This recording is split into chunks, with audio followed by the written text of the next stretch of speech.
India is the greatest country. ఒక India 250 సింగపూర్లతో సమానం. ఒక ఇండియా 8 జపాన్లతో సమానం. ఇండియా జనాభా 102 కోట్లు. అమెరికా జనాభా 28 కోట్లు. 28 కోట్లలో ఒక బిల్ గేట్స్ పుడితే 102 కోట్లలో ఎంతమంది పుట్టాలి? కానీ ఒక్కడు కూడా పుట్టలేదు. కారణం, మన దేశంలో సైంటిస్టులు చేసే ప్రయోగాలు వెలుగు చూడాలంటే లంచం.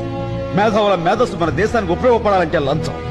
అందుకే సార్ భవిష్యత్ బిల్ గేట్స్ మన దేశం వదిలి పరాయి దేశాలకు వలస పోతున్నారు, అక్కడ రాణిస్తున్నారు.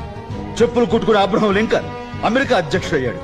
మన దేశంలో అలాంటి అబ్రహం లింకన్లు ఇంకా చెప్పులు కుట్టుకుంటూనే బతుకుతున్నారు. కారణం లంచం. దేశంలో అడుగడుగునా లంచం. మున్సిపాలిటీ నీళ్లు రావడానికి లంచం, ఇల్లు కట్టడానికి లంచం, కరెంటు ఇవ్వడానికి లంచం, ఆ కరెంటు తీయకుండా ఉండడానికి లంచం, రేషన్ కార్డుకు లంచం, రేషన్ తీసుకోవడానికి లంచం, రైతులకు రుణాలు ఇవ్వాలంటే లంచం, ఆ రుణాలు కట్టలేని పరిస్థితుల్లో ఆస్తులు నిలుపుకోవాలంటే లంచం, హాస్పిటల్లో బెడ్ లంచం, తినే బ్రెడ్ లంచం, ఆడపడుచు ఆపరేషన్ లేకుండా సుఖంగా ప్రసవించాలంటే లంచం, బర్త్ సర్టిఫికేట్ లంచం, డెత్ సర్టిఫికేట్ లంచం.